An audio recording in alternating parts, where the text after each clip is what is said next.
Hello there,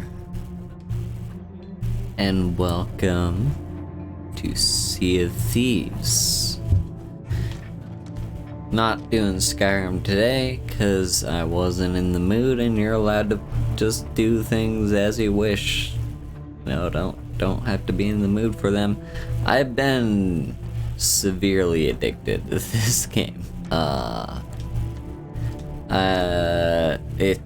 It's cost me sleep because I play it late at night and then I go on like a journey and whatnot, and then all of a sudden it's like 5 hours later and like 1 a.m.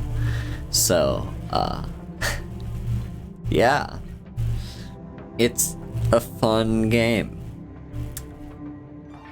That said, okay, first of all, I'm really hoping that like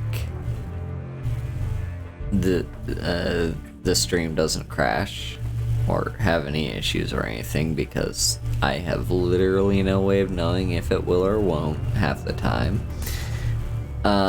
Number two, I'm stoned, but like you should just kind of take that as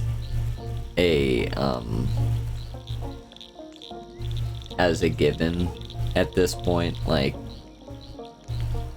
just always assume I'm stoned at this point, especially when I'm streaming. Like, you'll be hard pressed to find me not.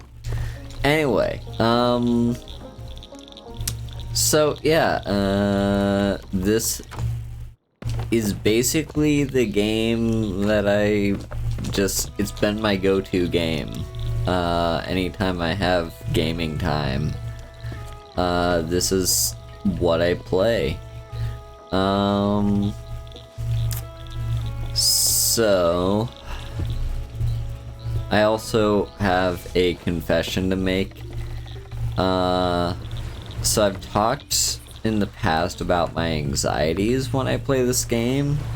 How like I'm always afraid of like other players I come across. Well, I have a confession.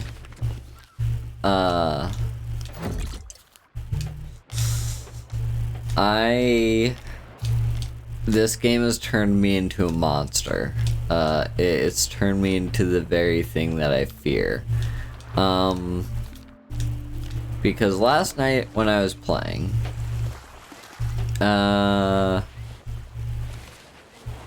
so like there's these don't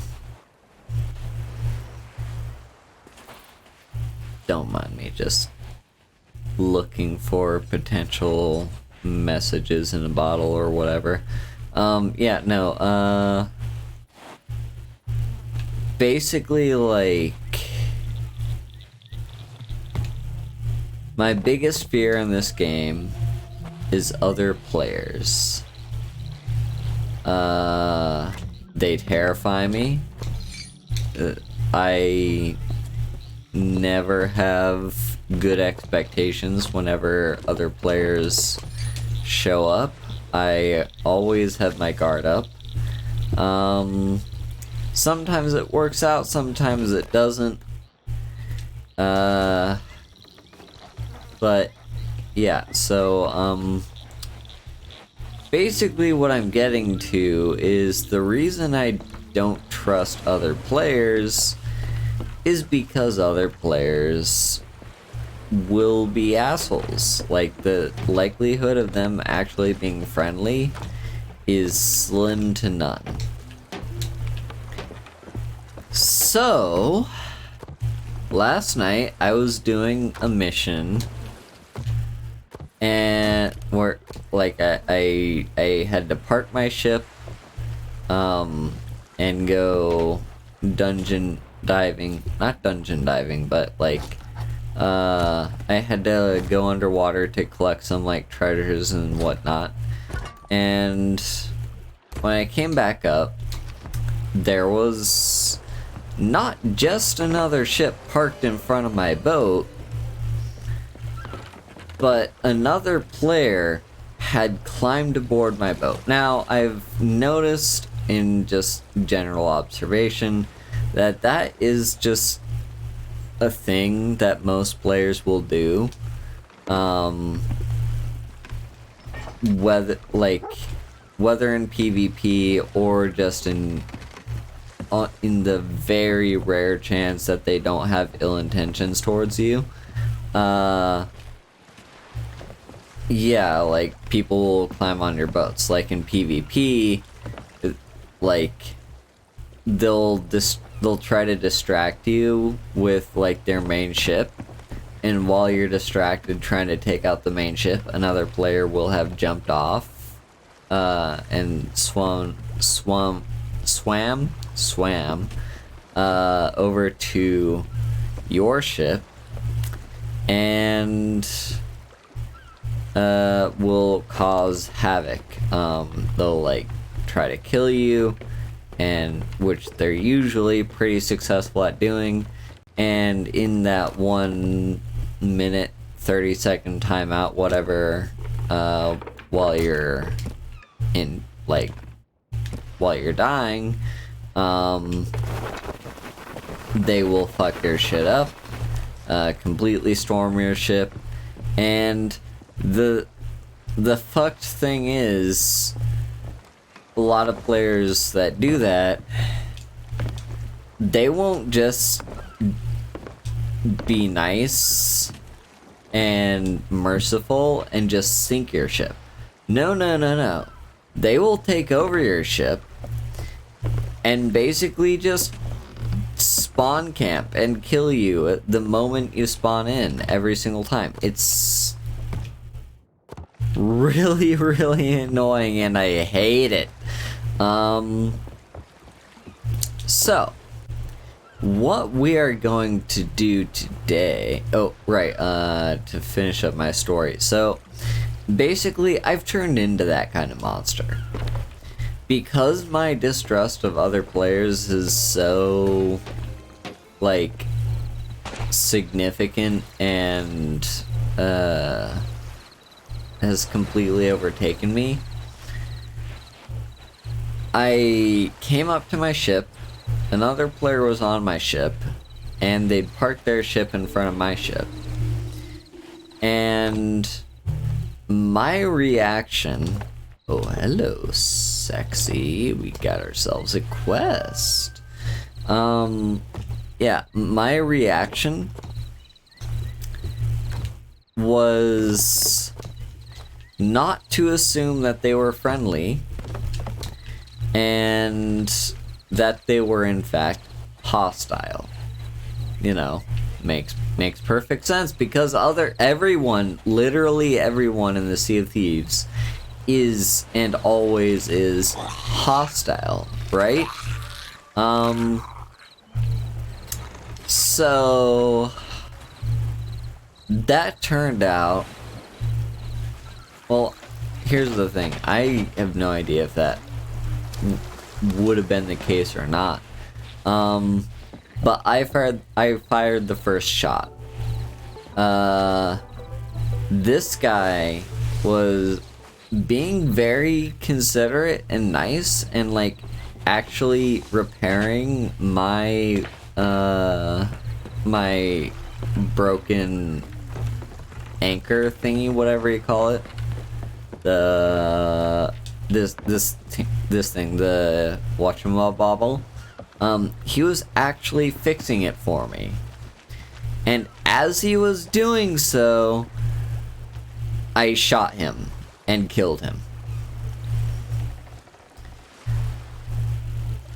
So who's to say if he had ill intentions or not, but in hindsight, he seemed to not have any ill intentions.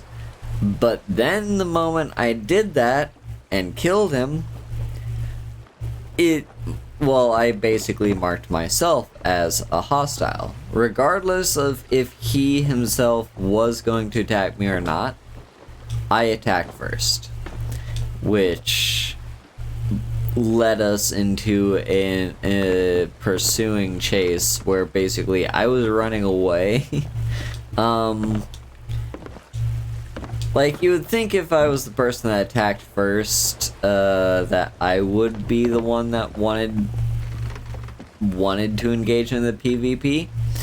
No. I was simply trying to save my own skin and use that 30-second timeout that the person would be put into as a way to escape, and also maybe blow 1 or 2 holes in their ship before they came back. Which led into a very long chase across the entire seas, into a storm, which caused a lot of issues. I've been sailing into a lot of storms lately.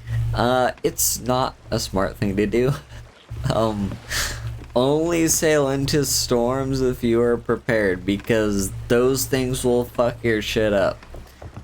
Especially if you're playing solo. Yeah, so basically the point is, yeah, this game has turned me into a monster. It has turned me into the very thing that I feared. So yeah. Anyway, that said, looks like we're relatively safe for now. I see no other ships on their horizon at the moment. And let's just take a quick look at the map, because yeah, if there are like if they're like emissary ships, which an emissary ship is like, I guess, someone just sailing under the flag of their respective like guild or whatever you call them, then they will show up on the map. Luckily, I don't see any. That doesn't mean there aren't any players out there. That just means none of them are sailing as emissaries. Or it could be that they're emissaries, or it could be that they're like marking, or it could be like they have a bounty on their head. I don't know. But point being,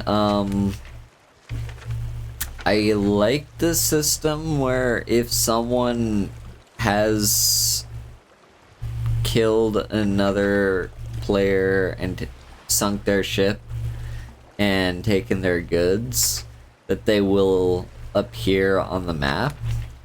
I do like that fact. That said, yeah, yeah.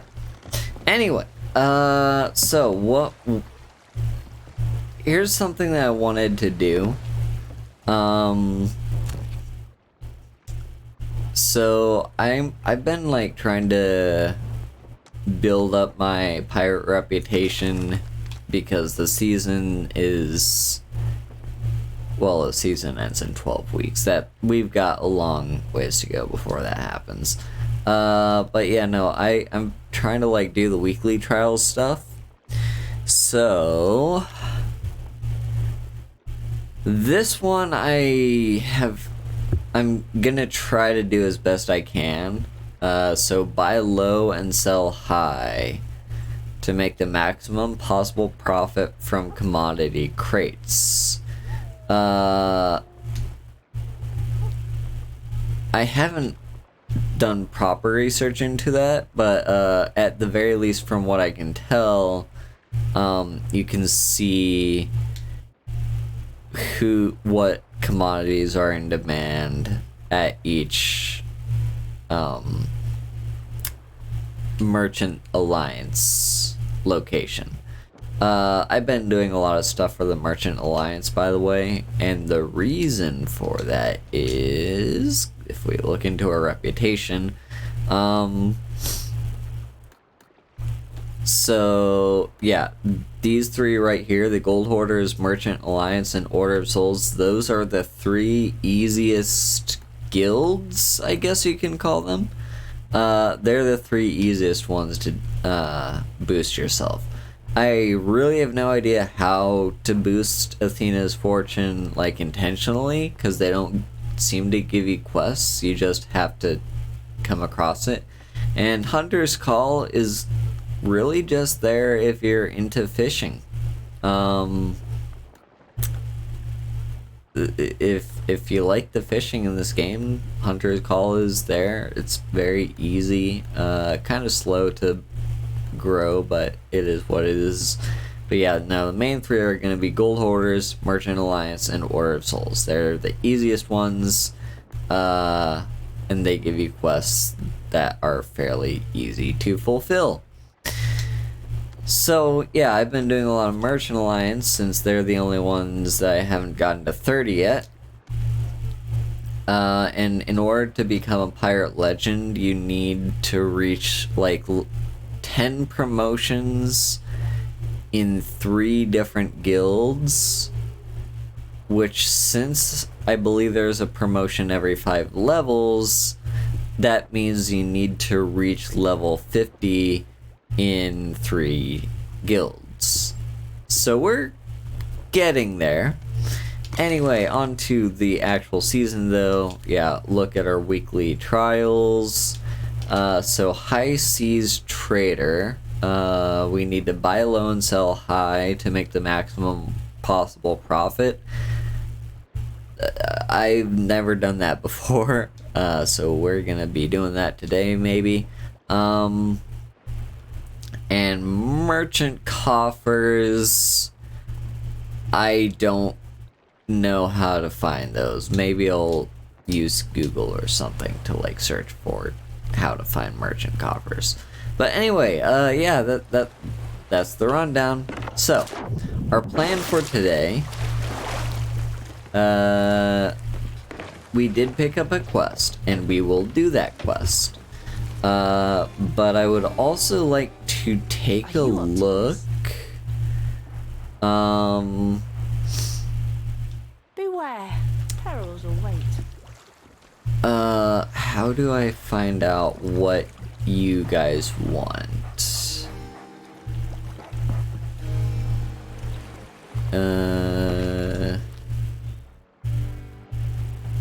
Let's see, the current supply of commodities across the outpost. Oh, perfect. So the shores of plenty. Ooh, this is a whole lot easier than I thought. Yeah, it really does just tell us just straight up what these guys want. Okay. We'll worry about those later in that case.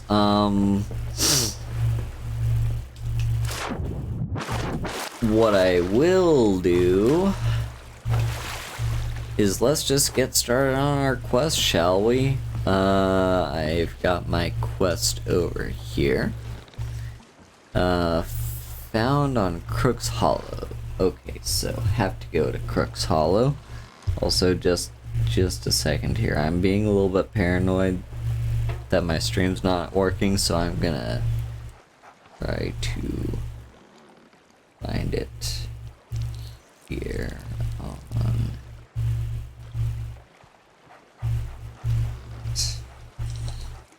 Alright, that's all I needed to know. We are still live and good. Alright, so Crook's Hollow, that's where we gotta go. So where is Crook's Hollow? Right there to the northeast. I get my east and west mixed up quite a lot in this game. So northeast, so let's just be on our way.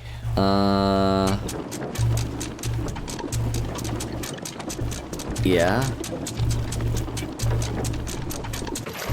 Time for some adventuring. Let's lower the sail. What the hell? I better not have broken anything. We'll find out soon enough. Oh shit. Hello other players. Please don't mind me.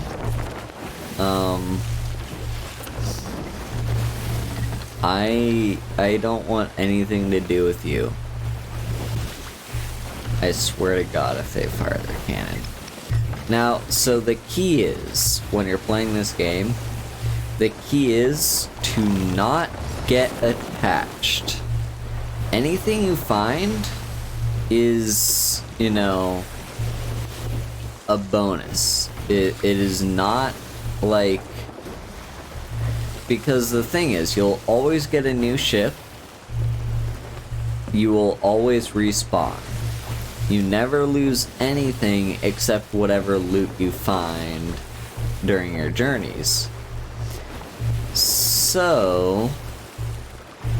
yeah, that's basically the key, is you have to not let yourself be attached.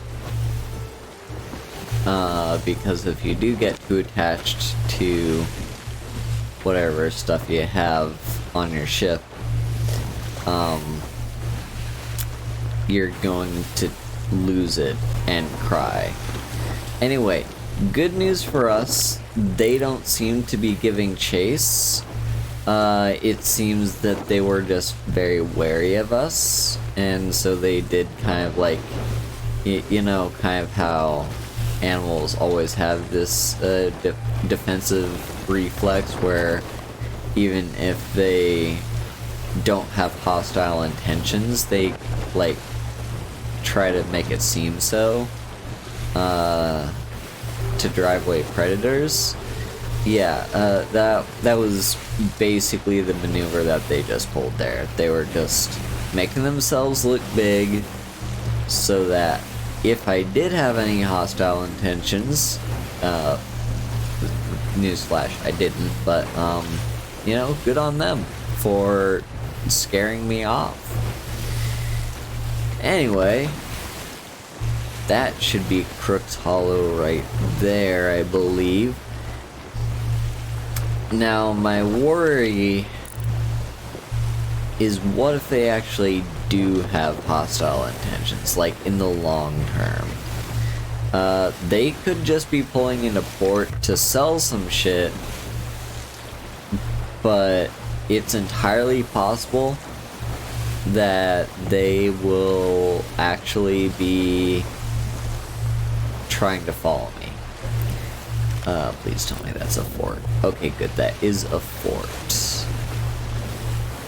Anyway, so yeah, with the possibility that they're gonna try to follow me, I am going to do my best. Yes, indeed, that is Crook's Hollow. Yeah, they're still parked over there. Oh, right, so some locations will have a cannon and just like skeletons will randomly man the cannon and fire at you. So, you know, do always be on your guard, just as a general rule when playing this game. Never let your guard down. And I think this is a good enough spot for us to pull in, so let's just get up our sail. I don't want to go too far away from shore because are you fucking kidding me? That's another storm. Okay, let's just check the below deck, make sure we don't have any holes to patch up. Alright, good. So, looks like I'm gonna have to deal with another storm today. Literally just, the storms seem to follow me around. Okay, so, yeah, unfortunately, I wasn't able to, like, park in a good enough spot. However, we do have a dinghy. That seems to be a proper dinghy, so anything that we find potentially, like for instance, bounty skulls, what I'm gonna do is I'm gonna plop them in the dinghy. Yeah, that's probably a good enough spot. Now the problem is that will now be very shiny to any players looking away. So actually, change of plans. I'm going to hide this behind a rock. This seems like a perfect location. Nice and hidden. And yeah, so now anyone who potentially drives by here, hopefully there won't be anyone because there's a storm kind of covering us. Yeah, they will not see any dinghies or anything. Ooh, yes, treasure chest, please give me that gold. Yes, I love gold. I'll be taking that chest here as well. In fact, let's stick that back. Fuck, I already lost the skull. Where did I put the skull? Where did that come from? Alright, so there's the skull, so let's open the chest, take the skull, and put that in the chest. Awesome. Yeah, I'm very easily going to lose that. Cool, so this is just a storage crate. I'm not going to concern myself too much with the storage crate, however, I would like to hide that one as well. Anyway. So, main reason we're on Crook's Hollow. Where the beetle at the crossing of ways shines no light, lift the lantern with all your might. Okay, so basically we have to find a beetle in a oh shit. Yeah, we have to find ourselves a beetle in like a place in a cave. That's the word I'm looking for, cave. Ooh, Sea of the Damned firework crates. Okay, you know what? What the fuck? Okay, there we go. Not sure why it wasn't letting me pick it up at first. So let's hide this behind the rock with our other treasures. That seems like a good enough place. Okay, so yeah. Let's head inside a cave. And we're gonna need a lantern here because I can't see shit. And I believe we're looking for like a crab or something.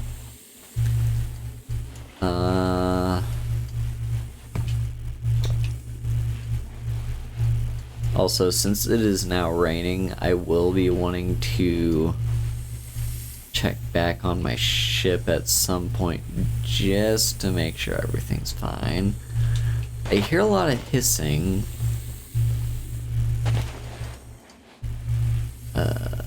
But I do not see the snake, which makes me think the snake is up top. That's not a crab. What exactly did the thing say?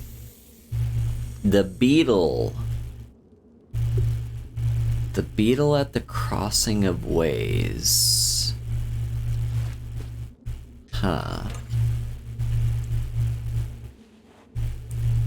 And that's not a beetle either, so... I was correct in that the thing that we're searching for is a thing that has an exoskeleton. So... Yeah.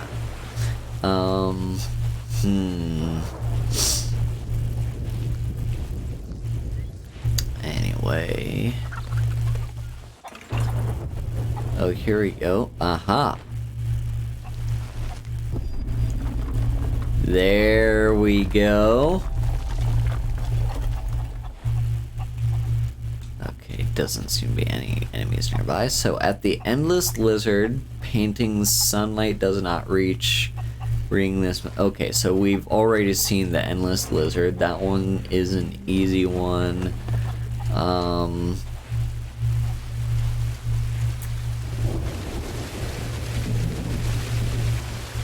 Okay, our ship still seems safe for the time being, and would you looky here, we got ourselves another chest.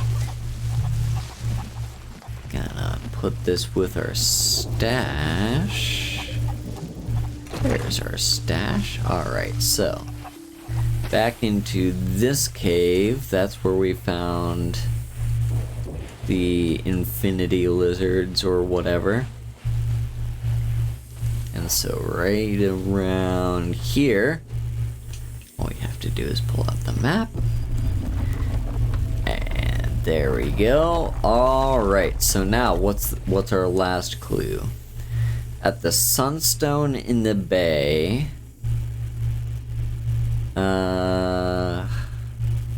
so sunstone in the bay. I have no fucking clue what that's talking about. Well, this is the bay, right? Hang on, I saw a shiny. I just need to go and check out the shiny real quick. Oh, that's another quest. Awesome. Yeah, so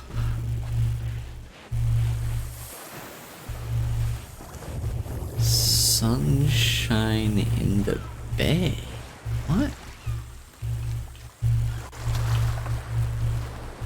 Sunstone in the bay. What the fuck is a sunstone?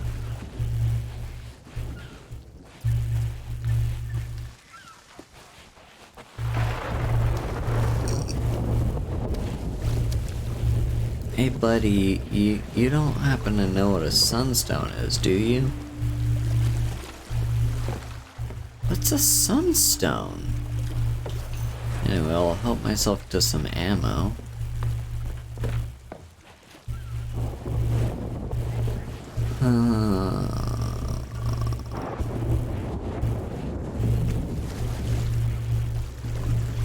What's a sunstone? I've never seen nor heard this term in my entire life.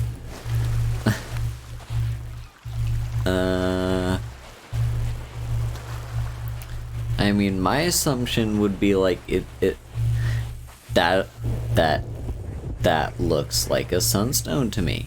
Okay, so 8 paces north by northeast.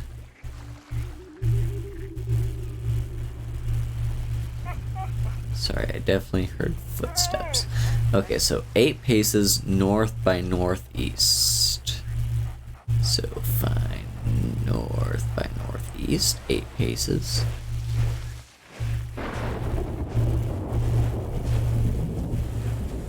Alright, so this should be it. There we go. Alright, now come the skeletons.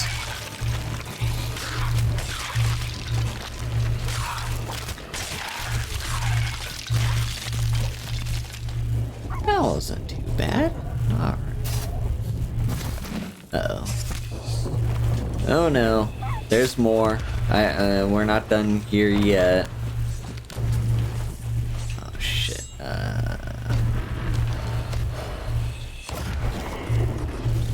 Ooh.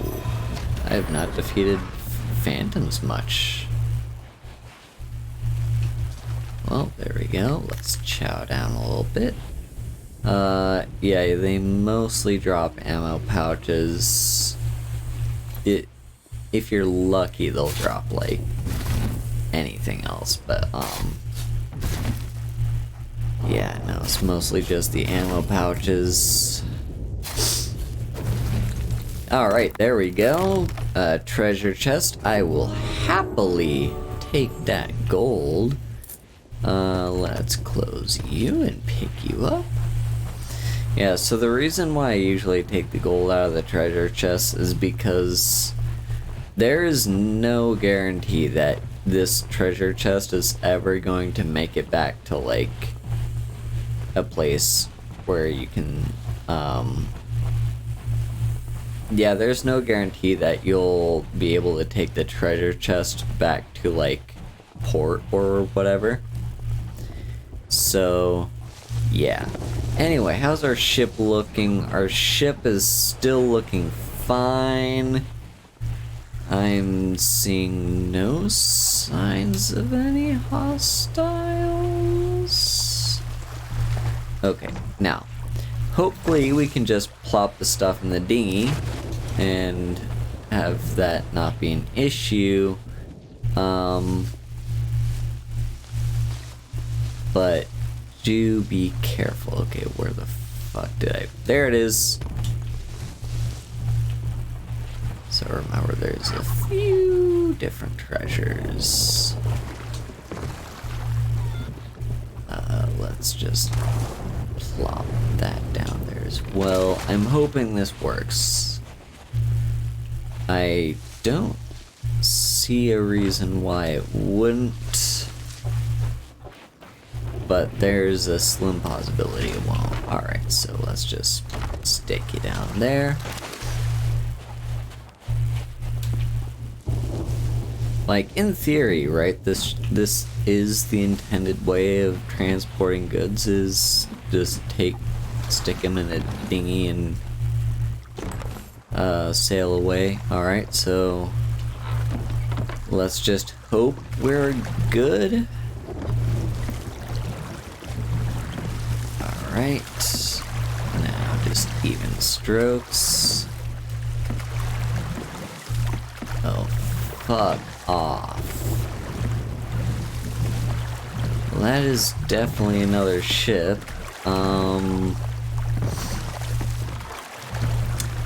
Let's just hope they don't want anything to do with us. Yes, dock.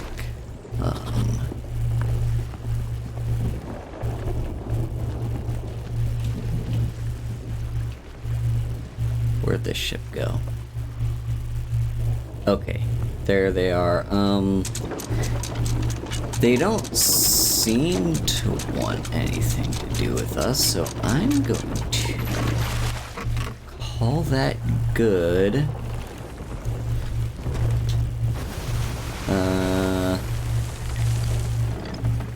And just sail in this direction, alright? You don't want anything to do with me, I don't want anything to do with you. We're groovy. That's a rock. I keep seeing rocks and thinking that they're ships. So, anyway. Unfortunately, that does seem to be in the general direction of the storm. Alright, let's just set our sails. And now I want to check back here because, yeah, right over here in the dinghy, let's just go ahead and take out all the treasures and stuff because, alright, just want to be extra cautious. Ooh, there's some floating stuff there. This is not the direction I wanted to go. We're supposed to be heading southwest. Oh, there the frames go. I was wondering when that would occur. Southwest? Was it southwest? Might have been southeast, I can't remember.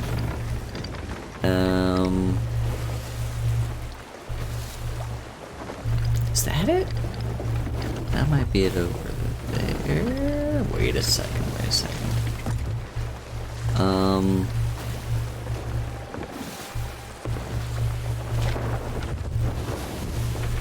Yeah, unmark that. Mark you. So, okay, so southwest. Also, let's get some of this water out of here.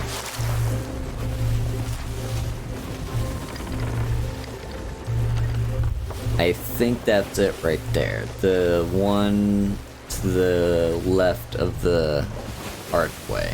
I believe that's the outpost. So...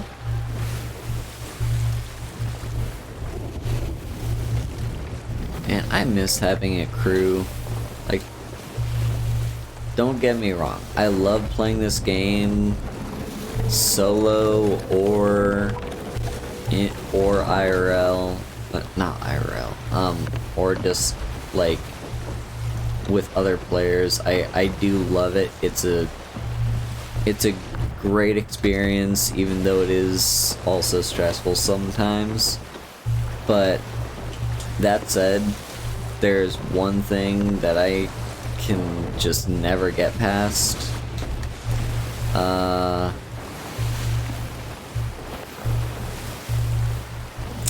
And that is my train of thought.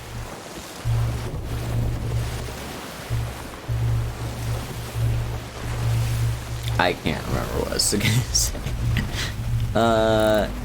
You're not a thingy, are you? No, you are good. I do not like the spooky music. Spooky music usually means bad stuff is about to happen.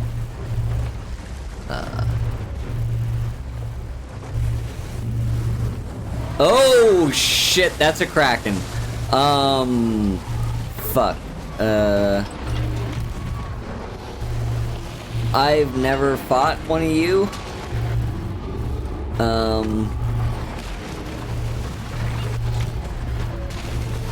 I've done some megalodon fighting, and that usually doesn't go down too well. Uh-oh. No. Oh, fuck. Oh, fuck. No. No, this is not how this is supposed to end. No. No. Yep. Yep. Oh, God. Oh, God. Save me! Am I allowed to fight? Okay, I am allowed to fight you. Oh shit, oh shit, oh shit, I don't like this. Krakens are scary, man. Krakens are so scary. No, fuck off, fuck off, fuck off. Go fuck yourself, go fuck yourself. We are definitely taking on water. No, you're not allowed to sink my ship. You are not. I'm not allowing this. I don't like you. I don't like you one bit. Please just leave me be. I just want to like go to. Oh my fucking god! You are holding me in place, aren't you, you bastard?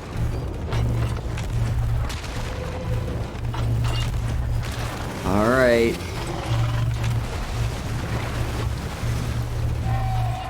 I don't like the sound of that.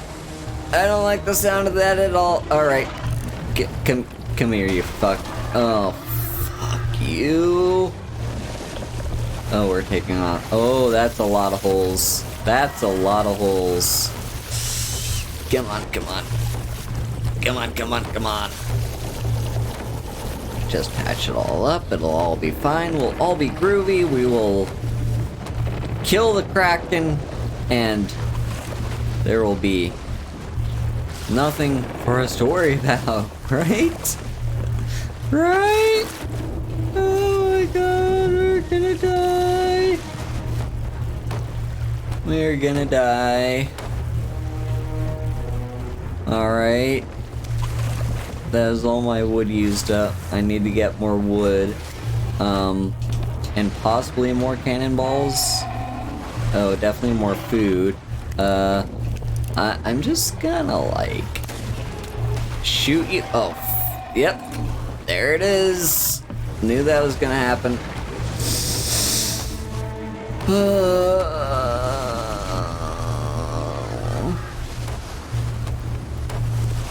Fighting the Megalodon was tedious enough. Why do I have to fight a Kraken?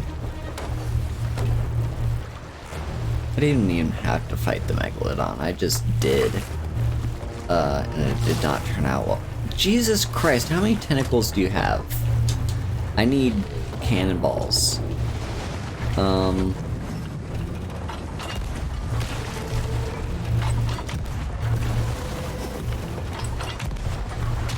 How do I know that? Uh-oh. Okay, I've injured it.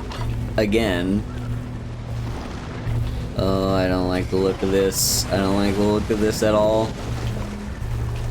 Are you done with me? Have...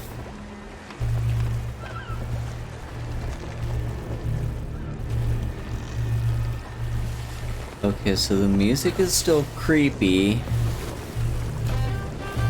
Oh, I did it! I defeated the Kraken!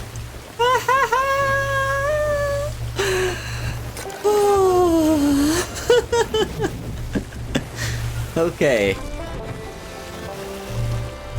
I don't even care if there are any rewards or anything that drops. I just want to get in the port.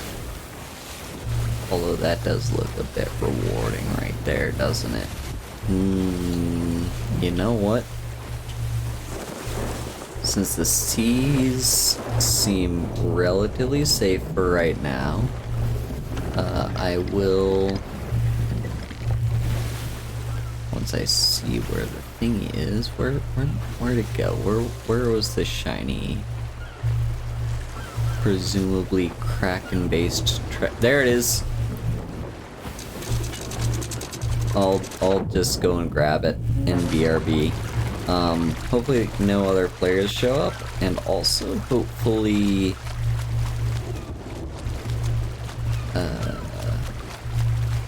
nothing bad happens. Oh, hang on. Pick up Kraken meat, yes. And you take the gold. And can I place you? It seems I can. Hurry up before, like, another player shows up, or a shark, or something. Also, is the sapphire still there? I don't know. All I care about is we got some good stuff, including Kraken meat. Now, the Kraken meat is important. We're not taking on water, are we? We better not be taking on water. Let me just double... Okay, so we're not taking on water.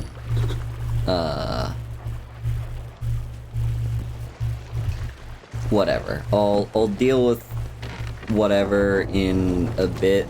The sapphire may or may not be there. It's entirely possible that it glitched out or whatever and ended up not being there. I don't care though.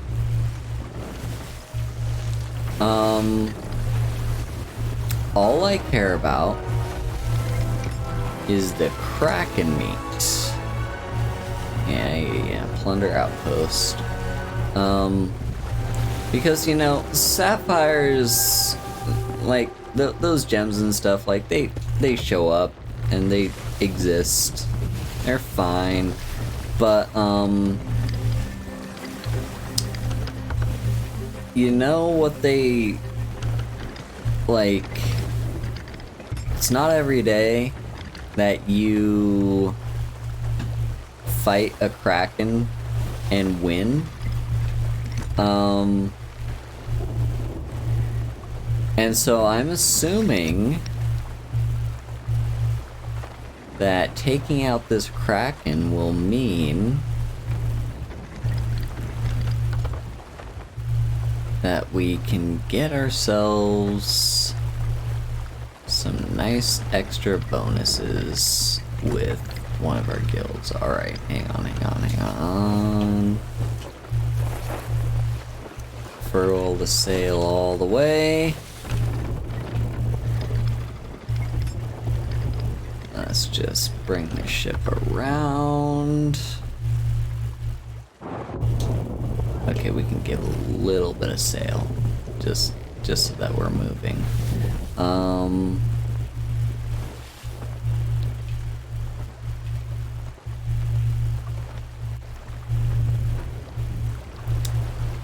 That is probably good enough. Alright, so now let's just take our treasure chest and move. Alright, we did it.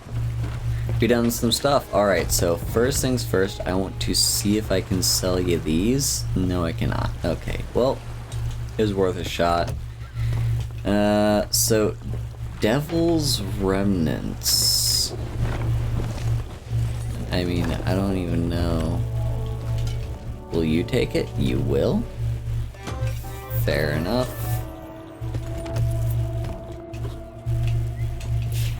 There you go, buddy. I've given you a chest. I wasn't even paying attention. How much were those Devil's Remnants worth?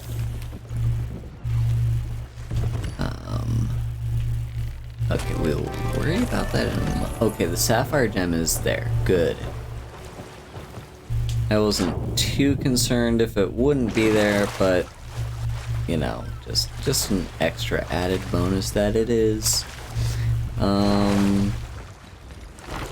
Alright, now these fireworks, I honestly have no idea who to sell them to. I guess I can sell them to you. I'm happy to sell stuff to the Merchant Alliance because I want to increase my standing with them as much as I can. Oh, come on, we're getting very close to that 30.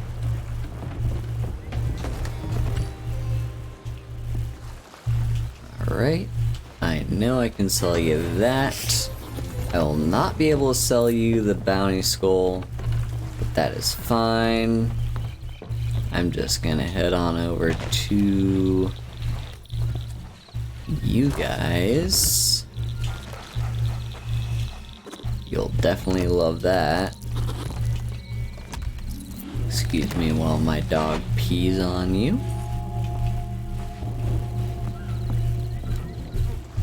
Also, excuse me while I double check that we're still in fact live, because us dropping frames did concern me a little bit.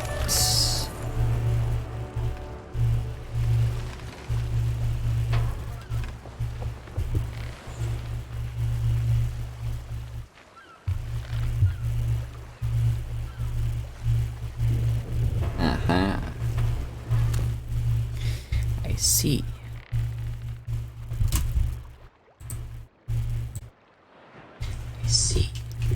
Okay, well, I may or may not have been live that entire time.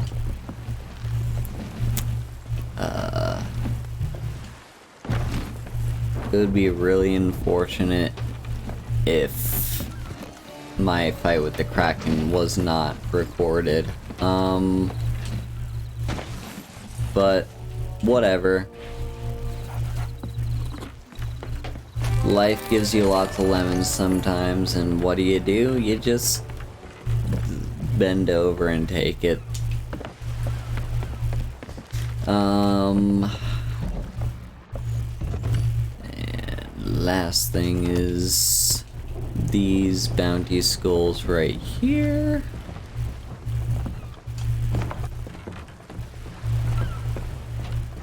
I guess, yeah, Seribot didn't change anything, so maybe we were alive the entire time. Alright, you don't want the Bronze Secret Keeper? Fine, I won't give you a Bronze Secret Keeper. Order of Souls.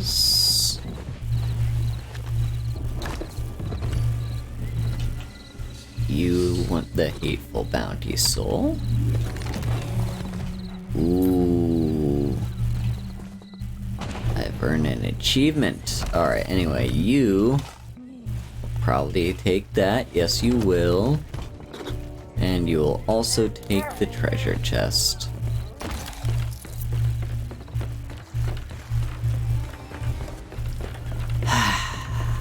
Well, there we go. But we're not done yet. No, no, no. And I need to, again, just double check that we're live. Just double check that. Okay, we are. Sweet.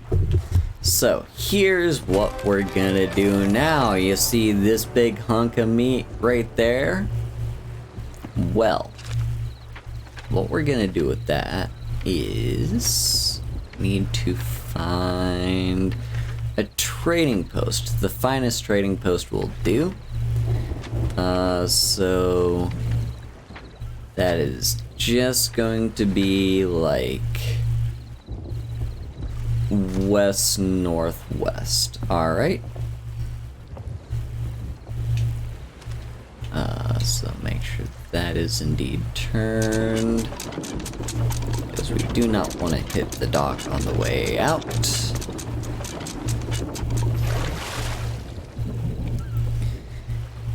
Yeah, so now that we've done that, I think we are good enough to switch to something else for the rest of the day. Because, yeah, you know, got some cool shit. Unfortunately, west northwest is going to sail me into the storm, so that'll be fun. But hopefully we will be fine. Alright, go ahead and change the sails. Or adjust them, I guess. Let's see, anything down below? No, no, no. Are we heading in the right direction? Kind of, although we will be sailing past this fort. Let's just hope that the fort doesn't actually, you know what, no, fuck it. We're gonna try and make it through this archway. Yeah, there we go. Just get through the archway a little bit.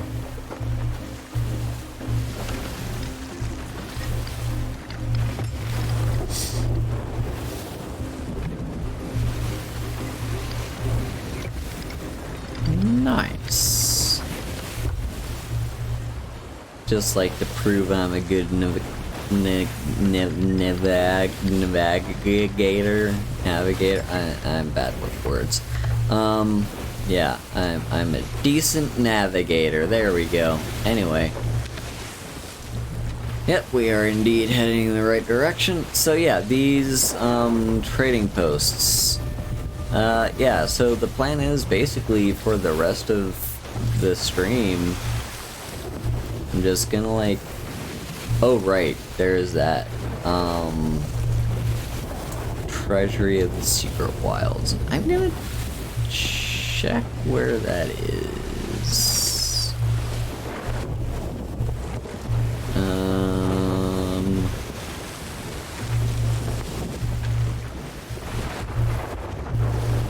I have no idea where that is.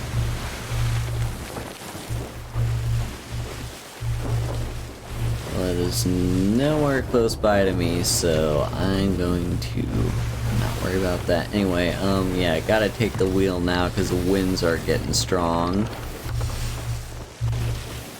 Now that we're getting close to the storm is gonna start blowing us away from it, which is not what we want. So let's just head this direction. So yeah, I may or may not go do that shrine thing.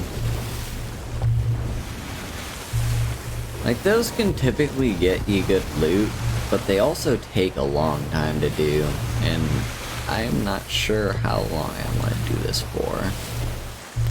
Alright, we seem to not be heading for that. Alright, that right there, that is our target. The thing that looks like a half-sunken ship, that is where we want to go. Alright, let's adjust our sail angle again. Wait, no, it already was pretty much perfect. However, we do want to adjust the sail length because we are getting closer and closer. Oh yeah, no.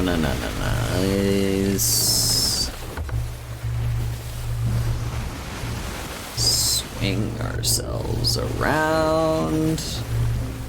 Try not to crash. Suck it in. Alright, sweet. Lower. And raise the sail.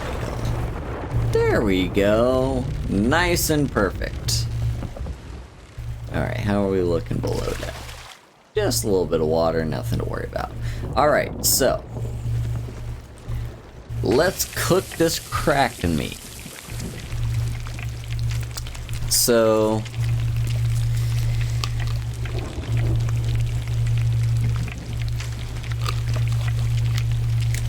yeah, the thing with this order, whatever they're called, I can't remember. The hunters? Yeah. So they like basically you fishing and then cooking food and then selling them the cooked food. You can also just sell them the raw food. That is perfectly acceptable. But I think you get a slight bonus if you actually bother cooking it. So I'm not actually sure how long Kraken meat takes to cook or what it looks like once it has been cooked, but I'm just hoping I don't burn it. Yeah. Now, these trading posts usually don't seem to be frequented too much by other players. And again, our proximity to the storm should protect us theoretically. God damn, how long does this take to cook?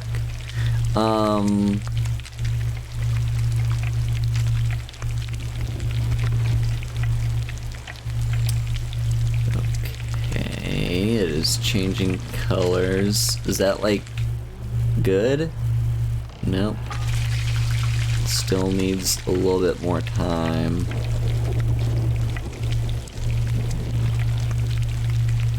Yeah, I have no idea how long Kraken meat takes to cook.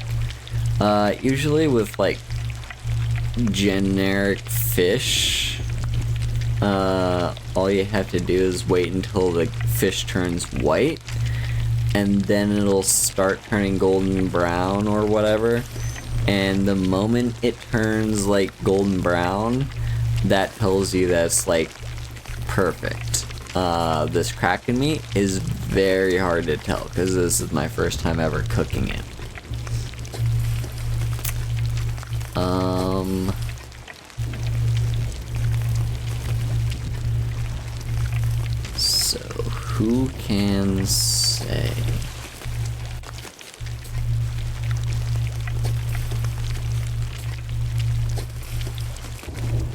we might be fine.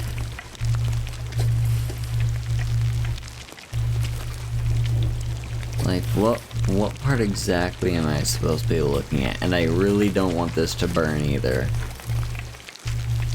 Kraken meat is not very common. I'm hoping this will give me a nice boost to my reputation with these guys.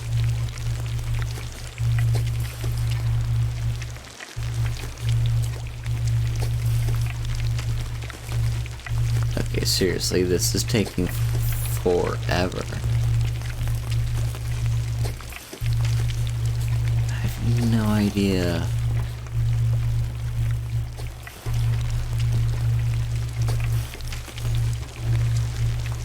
That doesn't look burnt.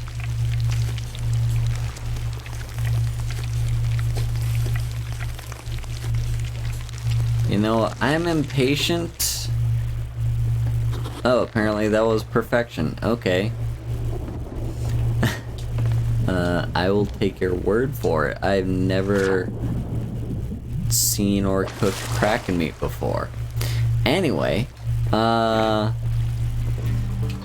can sell you that. That's some decent money, you know, $6.50, nothing too bad, but also Hunter of the Monstrous Beast. That costs a lot of extra stuff. So yeah, that's basically what these guys are, is they are, the hunters are like the fishing guild. You know, you do fishing, and then you cook the fish, and then you sell the fish, and it will increase your reputation with them. I'm not really sure what the major benefits of doing so are, if there are any. But what I can say is, you know, they're a solid guild, you know.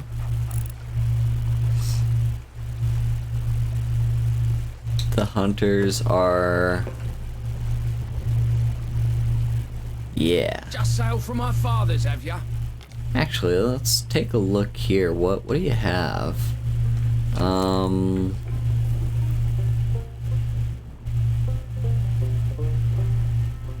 Okay, so yeah, I've still got a little bit of time to go before I can become level 10. But let's see, a true chef will cook any food they find, sample everything. The earthly saltiness of a black-coated pig, the sharp sourness of a red-striped snake, and the sublime contrast of the bittersweet battlegill. You must develop and hone your taste if you have any chances of becoming a master chef like me. So, Bring a family meal later. Please join us. yeah, I'm not 100% certain how the Hunters Guild works. All I know is if you catch fish and cook it and sell it, you get money, and they are happy with you. But anyway,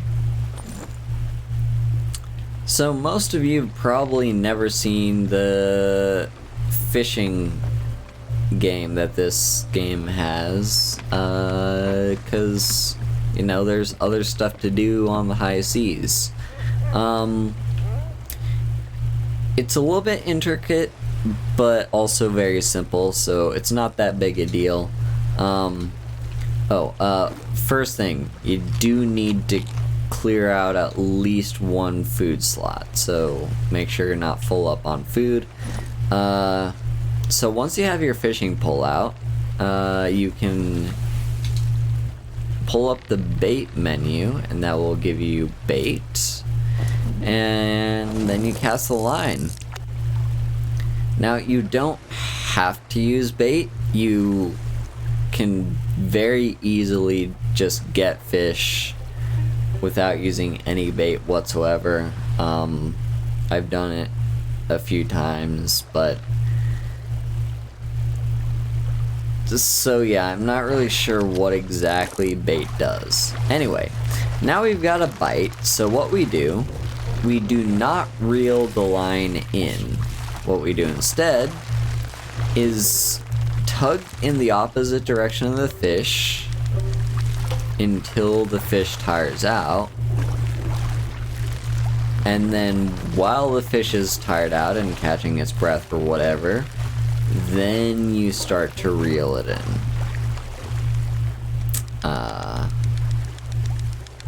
So, yeah. It can take a few times, but it's usually not that bad.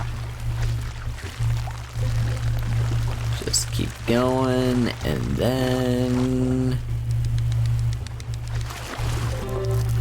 there we go. We caught ourselves a fish.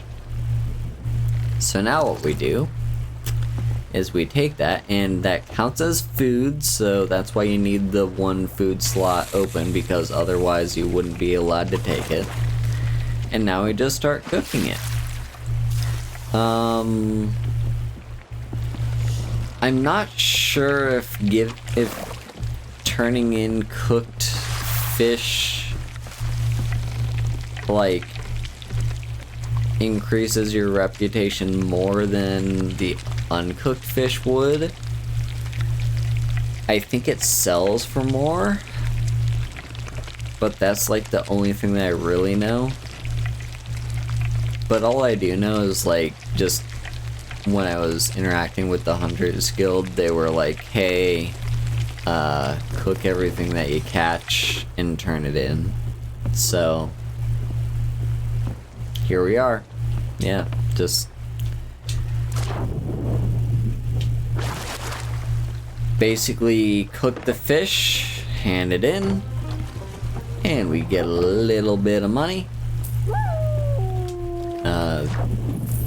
And I believe the 2,500 was just because we, yeah, got more renown. But, yeah, no, it's not a whole lot, but it's not nothing. And now let's go ahead and put more bait on here and get back to fishing. Now what you're hoping to get are the trophy fish. The trophy fish they put up more of a fight and therefore are a little bit harder to catch. They also take longer to cook, but the Hunters Guild really likes them a lot more, so yeah. Sadly not a trophy fish this time, but what can you do? Alrighty, let's tucker you out.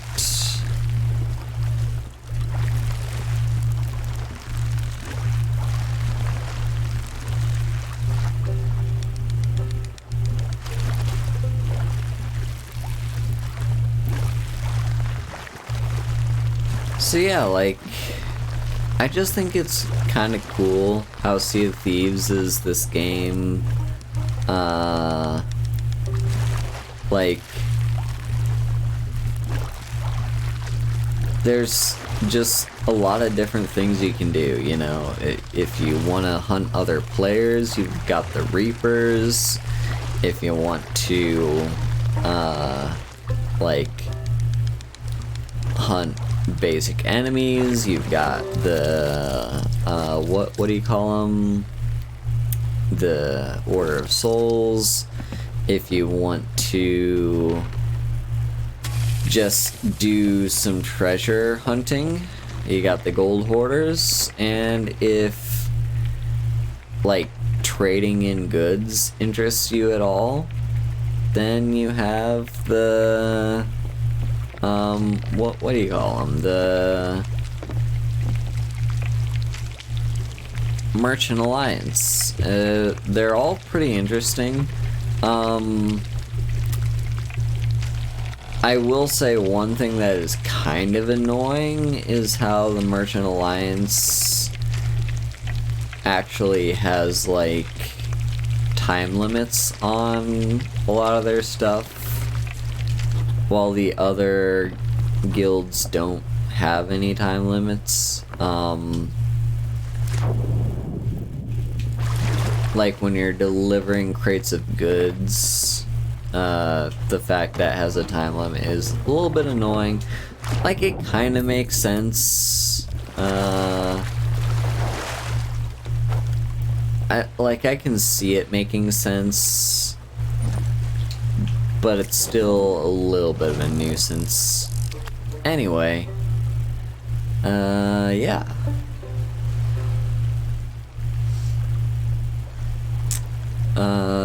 Merchant Alliance are kind of interesting, and once you get a high enough level with them, then your entire deal is basically going to be like... So there's a few different missions you can do for the Merchant Alliance. The one that I tend to do the most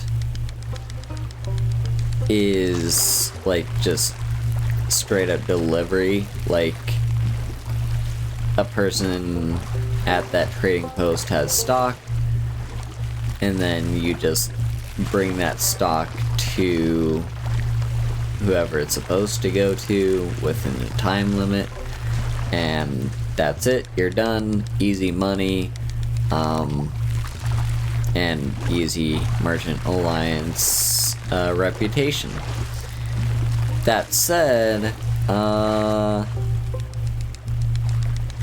can totally see why that wouldn't be everyone's cup of tea.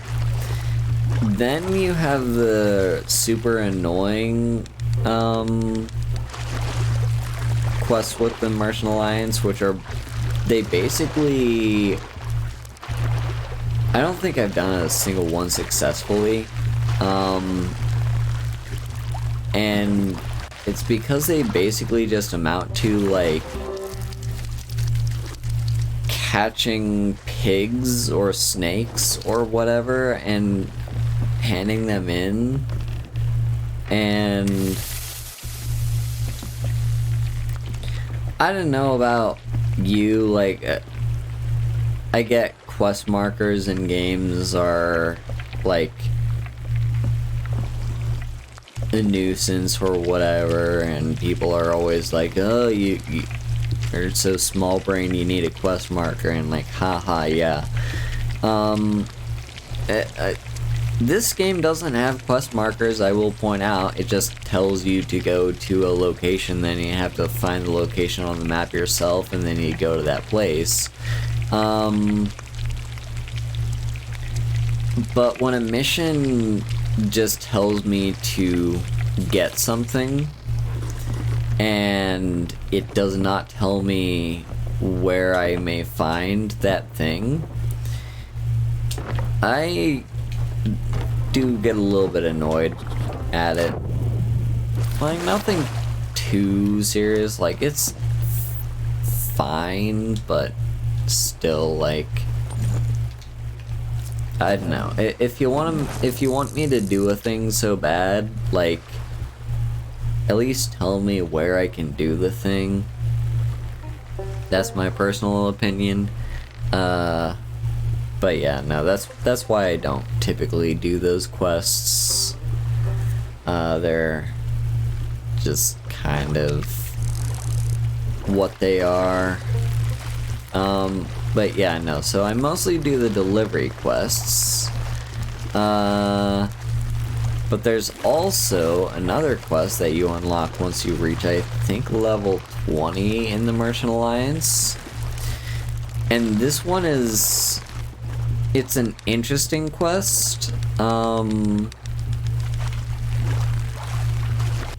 but also can be very frustrating.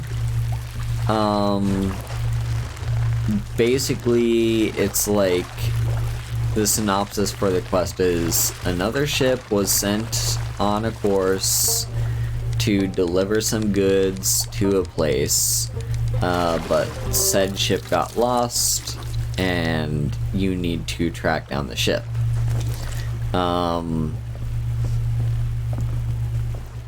The ship will be like it will be sunk, but yeah, you're given basically an origin, a destination, the name of the ship, and a little map that'll show you like the route that the ship was planning to take.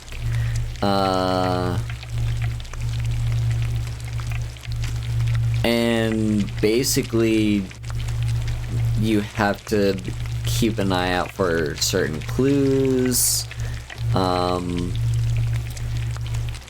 Now that bit is a little bit interesting. I have a lot to say about the clues, because like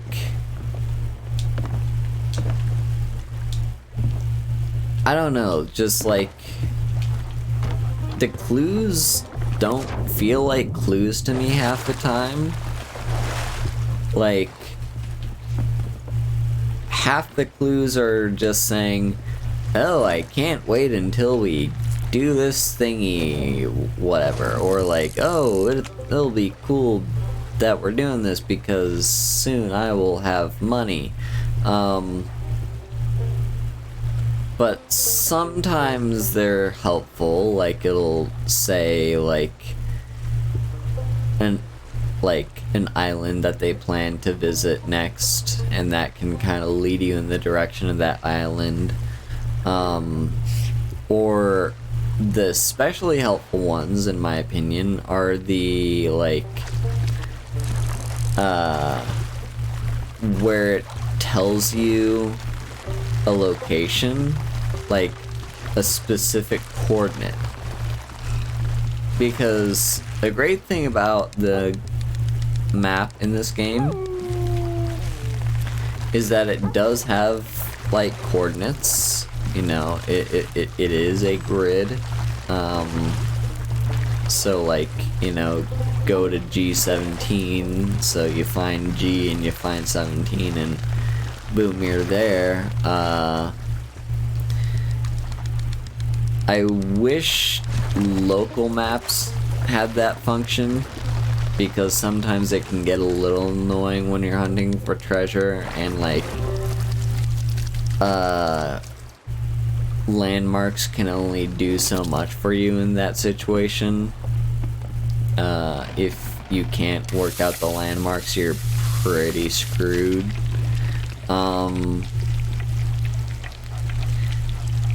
But yeah, no, like,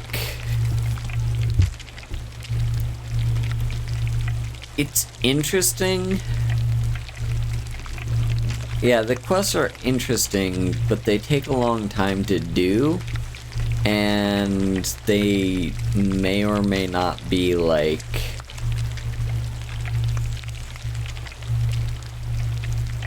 reasonable. Like the clues may or may not actually be clues.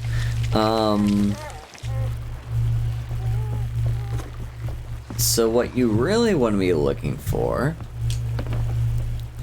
is not so much clues, but like, well, no, you do want to be on the lookout for clues. But like,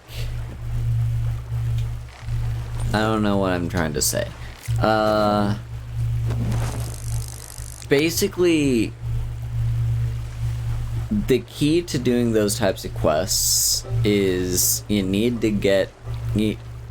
to basically follow the route, and somewhere along that route you will find like essentially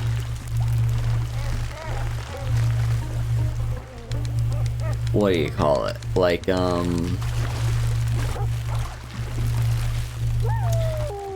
yeah, somewhere along that route you will eventually find, like,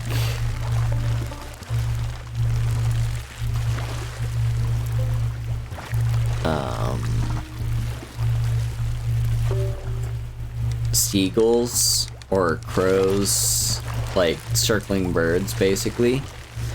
And then you have to go to those circling birds, and there you will find like a clue. Or the shipwreck itself. And you actually don't have to find all the clues in order to find the shipwreck. However, one thing that's not a guarantee is, like, there's no guarantee that, once you do,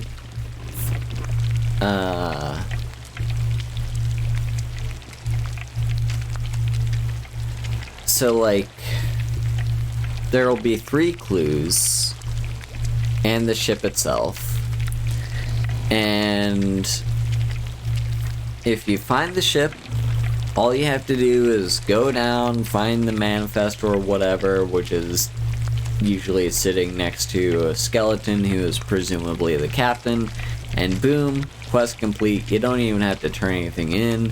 The rest is just like a bonus, you know. You just get rewarded for finding the ship at all. Then so just as like extra stuff, the clues are kind of there to help you locate where the ship is, or locate where you can find other clues. God, I cannot see the ladder. There we go.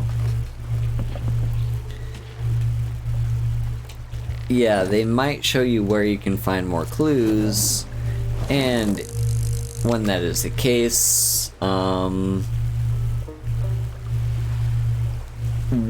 of the clue locations will have a captain's key. And this is completely optional. Like I said, all you have to do is find the ship and find the manifest, and boom, the quest is complete. But completely optional if you... Oh, we got a trophy. Oh, this is gonna be a good one.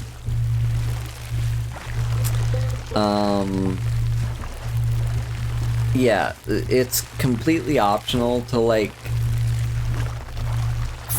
find the captain's key. But if you do find the captain's key, you can unlock the captain's quarters, which will have a lot of good selling goods to do. Like, damn, we're losing frames. Yeah, like, it'll basically be like,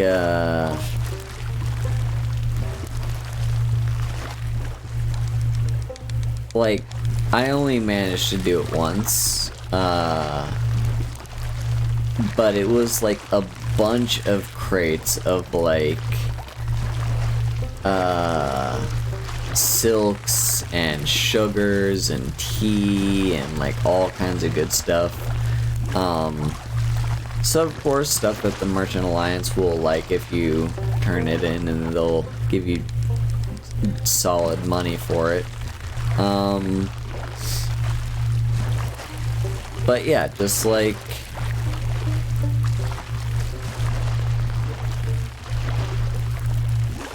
I don't know. I have very mixed feelings about the quest. The concept is interesting, and the execution is, you know, it does feel kind of adventurous. You know, you're tracking down this lost ship. But the end result is so often just wasted time. Well, not wasted necessarily, but like, it's the fact that you spent so long trying to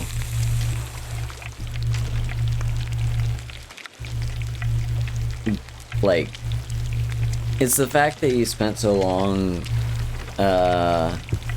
hunting down the ship with nothing but your own instincts that just like, I don't know, like the quest can take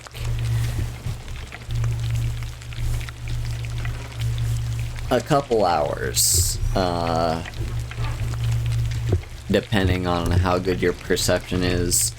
Also, like, I rely heavily on those circling birds, but they're hard to see, or they may just not even be there when the weather is not optimal.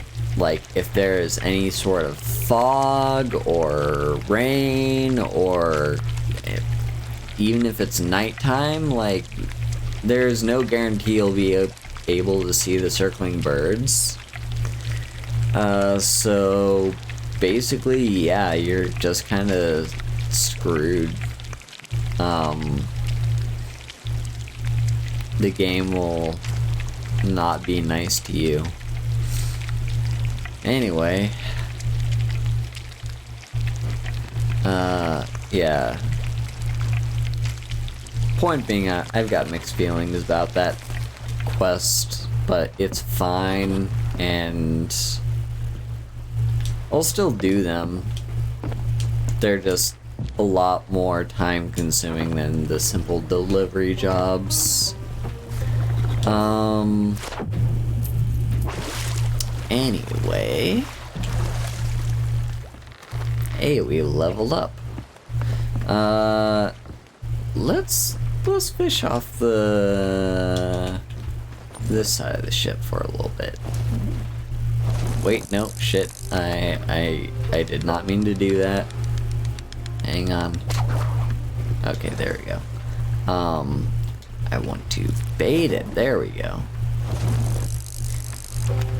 Again, I'm not actually sure what the benefit of baiting the pole is or not, because like maybe it slightly increases the chance of it being like a better fish, or maybe it increases the chance of it being like a trophy fish. I have honestly no idea. I'm not an expert on the hunters. They are just like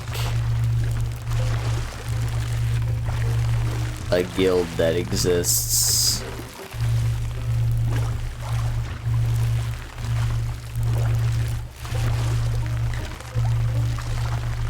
But yeah, you know, just if you feel like fishing, they're the guild for you. And yeah, the Merchant Alliance, as I'm just generally saying, like they're pretty chill. Like nothing too major to them. They just, you know, they exist. Cool thing about them is that you can sell whatever, like a lot of stuff they will buy.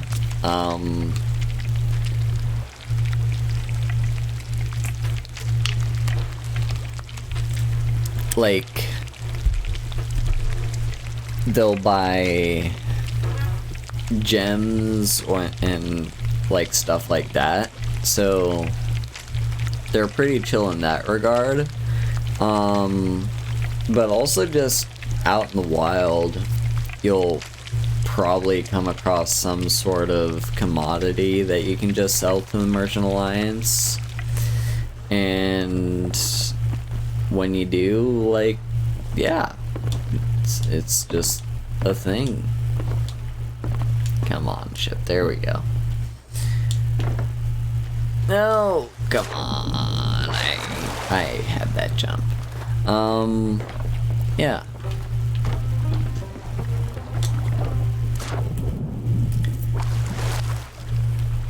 Anyway.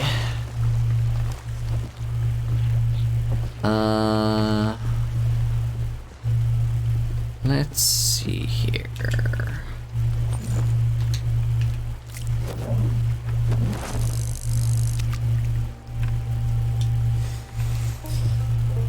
I guess while we're fishing, might as well just chat about other stuff. So,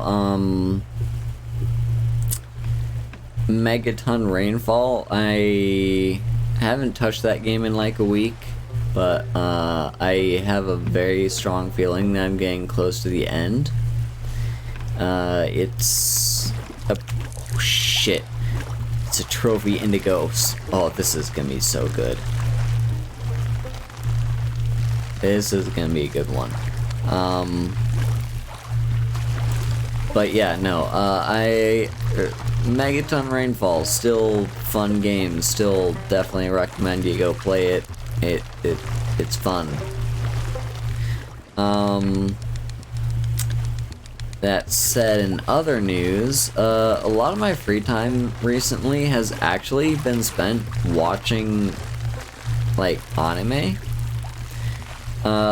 Specifically dubbed versions, because,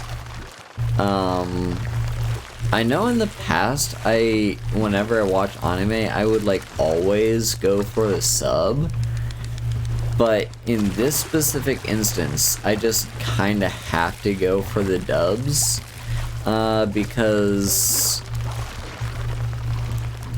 there's a possibility I might, like, want to, I don't know, like, play a game on the Steam Deck or whatever. So yeah, it's just been an introduction to me watching dubs, because, like,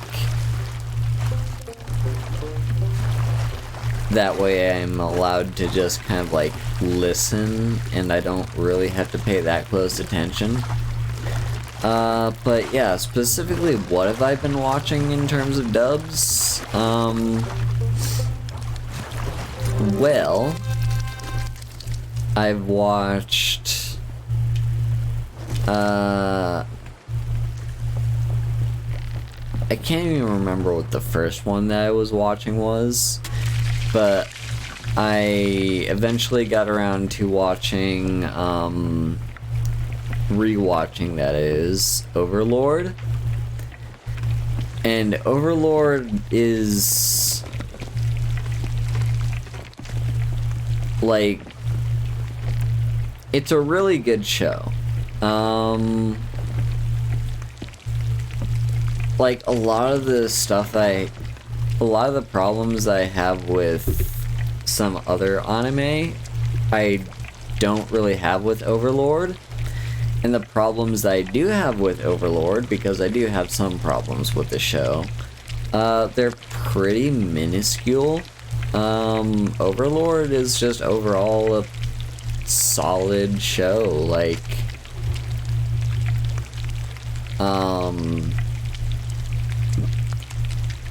it's got a nice balance of humor and, like, dark themes, and, like, the main character is kind of interesting in a lot of ways. Like, he basically has no clue what he's actually doing.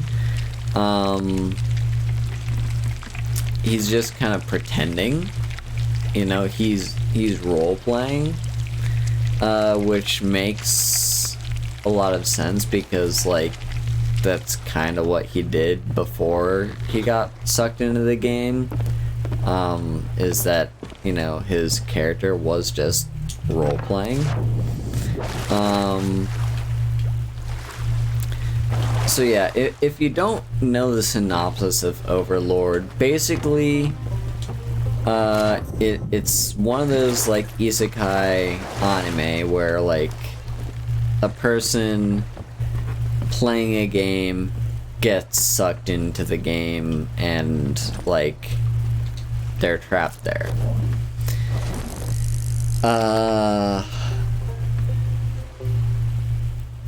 In the case of Overlord, it's like, imagine that said isekai world is kind of similar to the one in ReZero. Yeah, the one in ReZero. Because when you think of trapped in a game, I'm sure a lot of people will immediately think of Sword Art Online. Like, that's kind of the go-to trapped in a game isekai anime. But Overlord has vastly different vibes. Speaking of which, after watching through several seasons of Overlord, the only one I haven't seen yet is season 4, and it's still a pretty decent season. But yeah, no, like,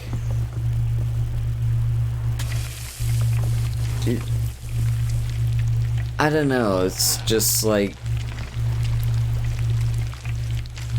so yeah, after rewatching those parts of Overlord, I was like, you know, what else do we have, right? It kind of got me itching to rewatch SAO, and in doing so, like, I've always had problems with SAO, but I couldn't really put them succinctly into words, and rewatching has kind of given me the ability to do so. Like, I now understand what it is that bothers me about SAO. Number one is the pacing. Like, the pacing of the show, just, I don't vibe with it. So that's like number one. Number two is the main character is very, like, one-dimensional. He feels just like a self-insert of, like, if the writer of the show was a big, massive spurg and he was just like, hang on, what? A jig ball. Interesting. I've never seen that before.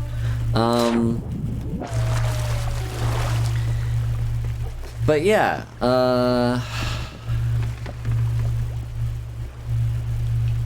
basically general consensus of SAO is like, it's got bad pacing, it's got a main character that I don't really like because he's not that interesting, and so many episodes are just about like some brand new girl that just falls for him, and like, it's just boring and not interesting. I'm not a fan. It's just not a good show in a lot of ways. That said, like, it's still fairly decent, you know, like, it's got some good moments, particularly, season 2. Like, season 2, whole lot better than season 1, because it introduces GGO. And it also makes the main character, Kirito, actually slightly less bland by characterizing him a little bit more. That said, it's still very problematic, and I do have a lot of issues with Season 2 as well, but not as many as I do with Season 1. The pacing is a lot better, and you don't really have to deal with the main character too much, because there's a secondary main character for Season 2.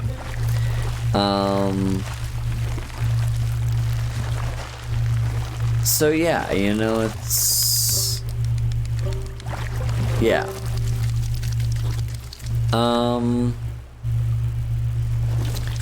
That said...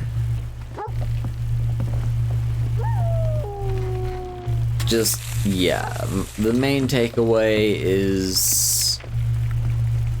I don't really like SAO.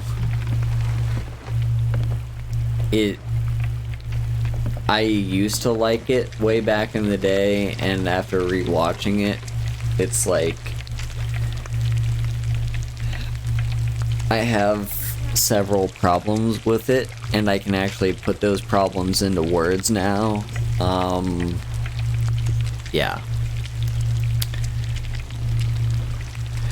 Meanwhile, Overlord has like none of those issues that SAO does. Like, it does have this thing with like female characters falling for the main character as being like a common thing, but I can partially overlook that because, like,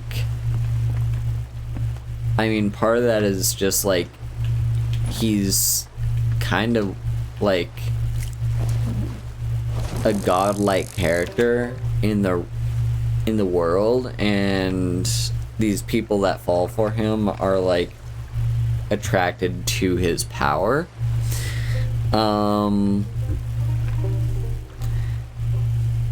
It's just, I don't know, to a certain degree it's a lot more forgivable. Ooh, we got a trophy. Seafoam splash tail, nice. Come on.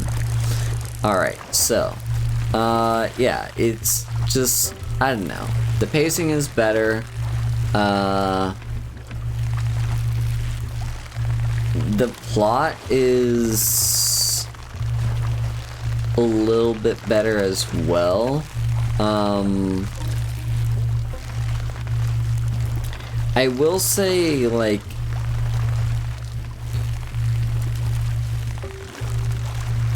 one thing that doesn't make a whole lot of sense is the fact that, like,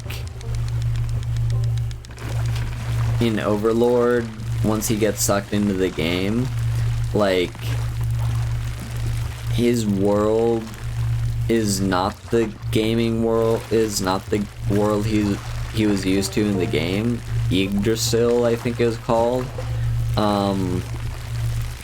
Doesn't really make much sense to me why he was teleported to a non-Yggdrasil. Like, you'd expect if you were to be trapped in the game and just be the game, but suspension of disbelief, and I'm sure they'll explain it like later in further down the road. But yeah, no, just like it's just a lot more interesting, and there's less focus on the characters that fall for him. Like,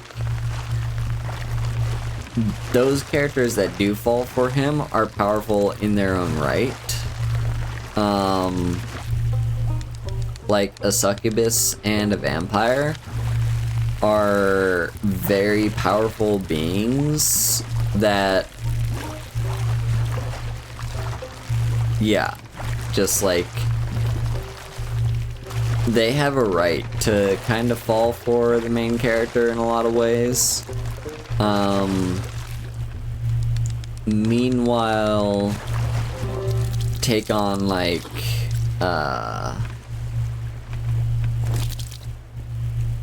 yeah, take Kirito and just bland all the girls that fall for him. Some of them are strong in their own right, but a lot of them are just kind of like looking for this guy because he's like surprisingly strong, and they like the strong guy to look after them. I don't know. It's just like, it's also the fact that Overlord doesn't overdo it. Like, it doesn't dedicate entire episodes to these characters falling for the main character. It just, like, is a thing that happens, you know? Like, they're, like, they might get into a quip about it or whatever, and then the plot moves on. Like, yeah, it's just very different in a lot of ways from SAO, and it's a lot better. But you know what else is a better anime than SAO is GGO, which is just like the spin-off series of SAO.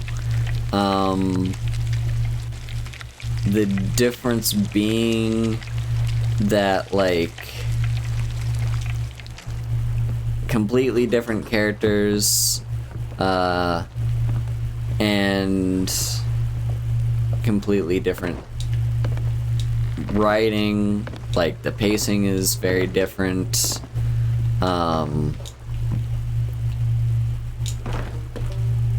There is still a degree of, like, characters randomly falling for the main character, but, like,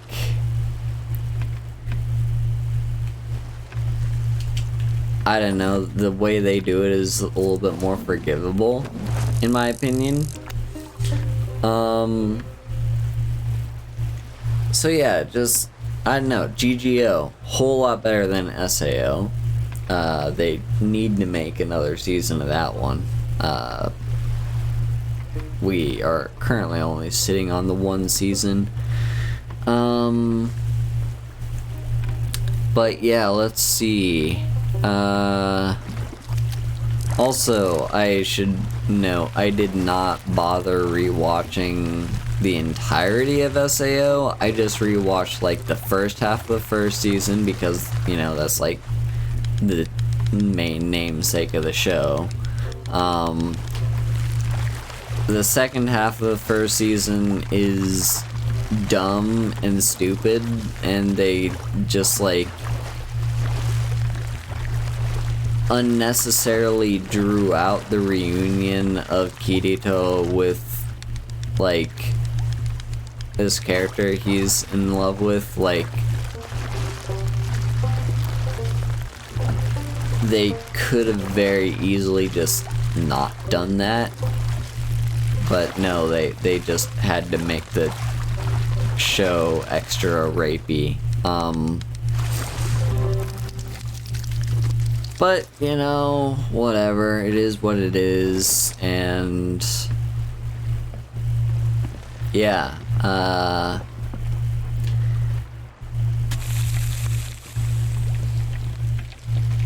and then, like, the second season of, or the second half of season 2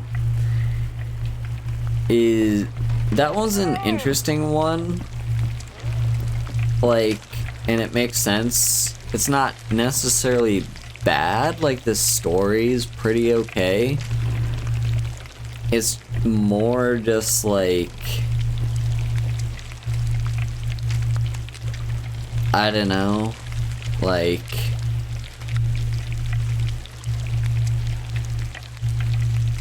it doesn't need to be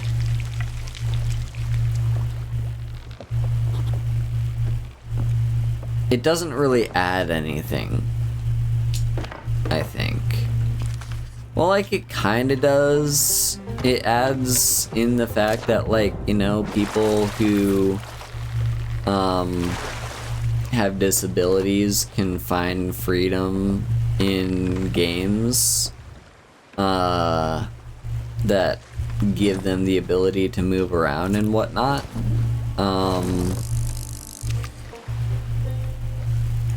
But other than that, yeah, it's just like, I don't know. It's just kind of there. But yeah, so now I do want to go back and watch Overlord Season 4. However, before I do that, one thing that I'm currently doing is I'm rewatching Code Geass. That one I also have some problems with. It's not perfect by any means, but like, it does have one of my favorite yet often poorly executed tropes, which is an alternate universe world in which, like, the majority of the world belongs to, like, some empire or some alliance or whatever.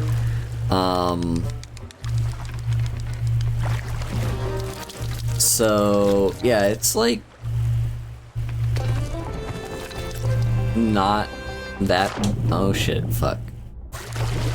So yeah, it's like fine. You know?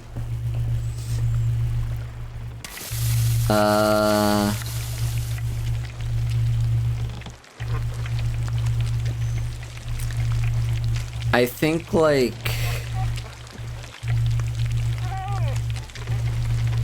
it does have a really interesting plot.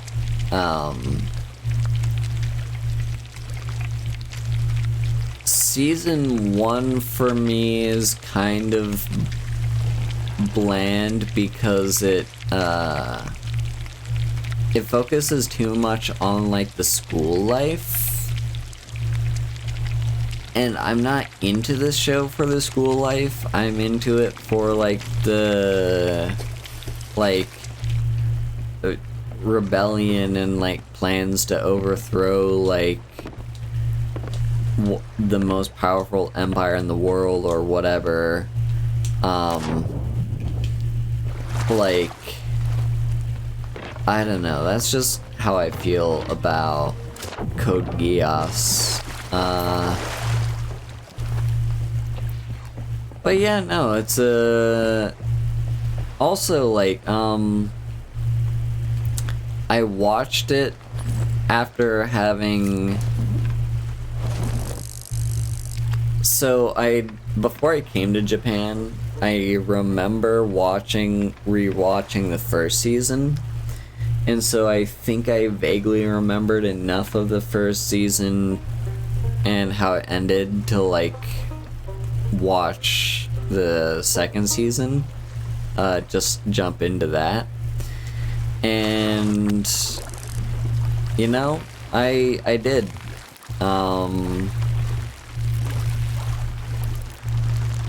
It wasn't that big of a deal. I was able to jump into the second season.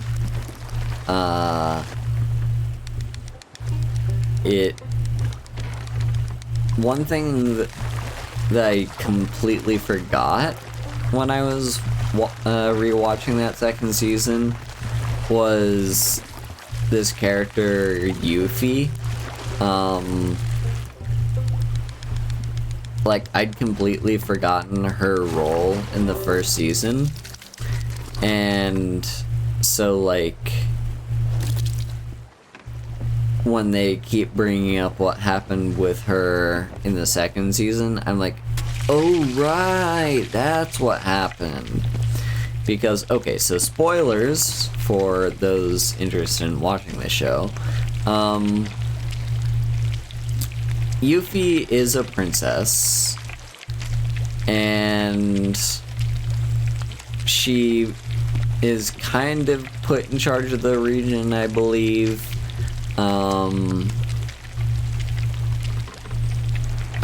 And she wants to, like, you know, make this safe haven where people can be Japanese and express their Japaneseness, because up until then, they'd been conquered by the Britannian Empire, and essentially forced to give up their entire identity and culture. Like, they were, like, forcibly assimilated. So, this character, Yuffie, she wants to give them a free place where they can be freely Japanese and express themselves and their culture.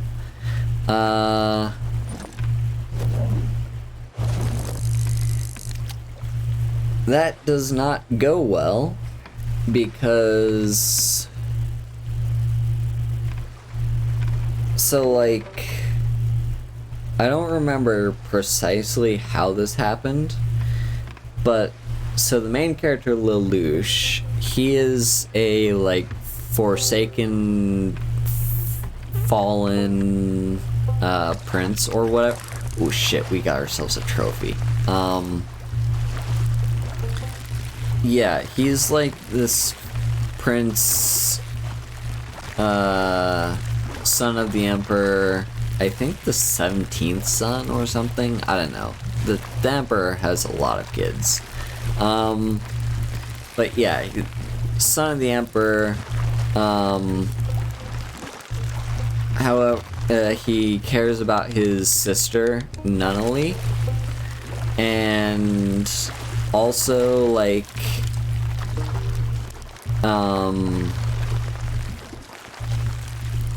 basically,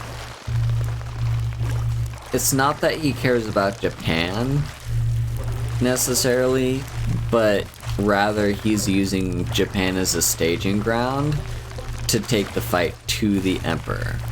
Because, basically, his mother got murdered, which traumatized his sister, and left her blind and crippled, and so Lelouch is like, well, I'm gonna, like, take down this entire empire because fuck you, Dad. So that's kind of the entire plot of Code Geass. And yeah, Lelouch is given this power to essentially, like, he can only use this once per person. So if he does something to someone who's already been under his influence, then, like, they can't be influenced again. But he can basically give someone a command, and they will follow through on that command.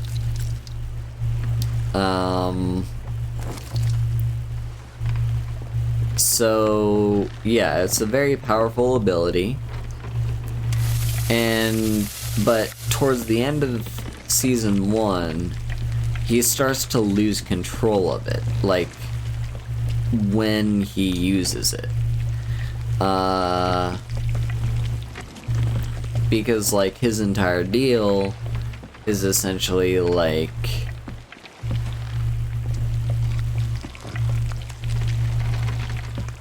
I think he's fine with Yuffie,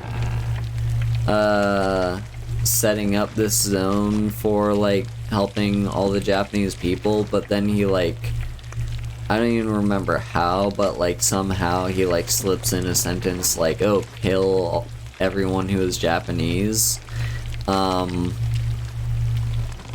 And, like, I think he was saying it jokingly, or I don't know, but point being, it does activate his Gios, and she obeys his order, even though he, like, didn't mean to give that order. So yeah, it's just kind of unfortunate how it goes, but you know, very interesting plot. Very interesting. Once I'm done with this, I'm not sure what next show I want to watch. I do kind of want to rewatch ReZero.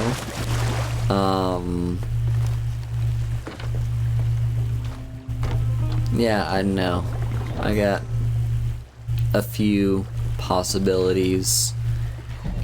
Anyway, there we go. Reputation up to level 8 with the hunters. And I think that's enough adventuring for now. We did like some half adventuring, half fishing. So, you know. Time to burn this baby to the ground. Let's see, what is it? I'm gonna throw one fireball there. One fireball there. Let me just jump into the water real quick. And then we also want one fireball there. And one right here will be perfect. Alright, is everything burning? Looks like everything is on fire. Awesome. Alright, Fenrir, come with me because we don't want to be on this ship right now.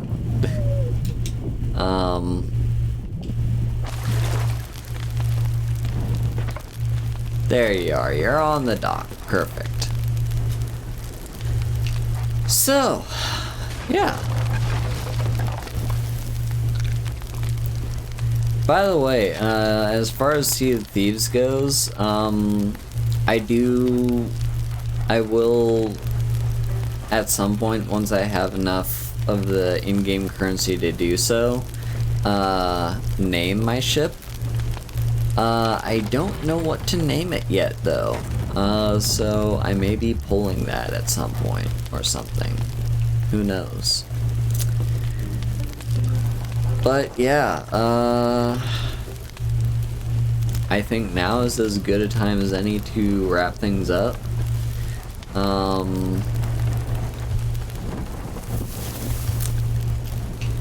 So yeah, thank you all so much for watching. Next week you can we'll probably go back to Skyrim. I'm not sure. But yeah, that's the idea. Other than that, yeah, sorry if any stream issues happened, or if they didn't happen and I was just being paranoid.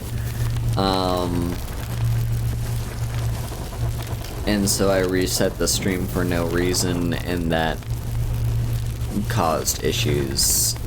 Who knows? But whatever the case, yeah, thank you all so much for watching. We had quite the adventure. We fought the Kraken and successfully drove it off. And yeah. What else to say?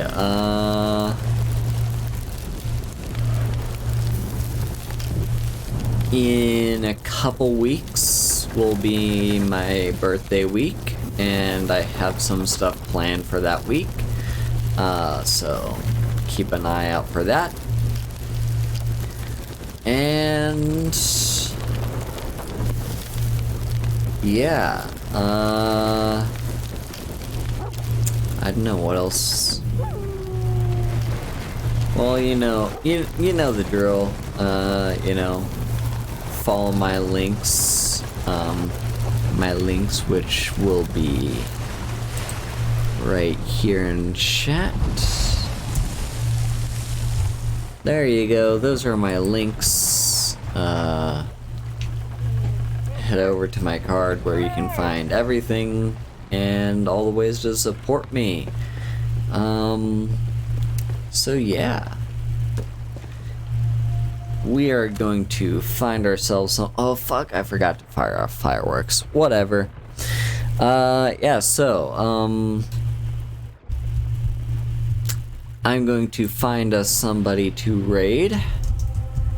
Whoever we do raid, right here is our raid message, which you can copy and paste when we get there or type it in yourself. And if you're subbed to me, you can have access to this heart emote. But yeah, thank you all so much for watching, and I hope to see you next time. Bye bye!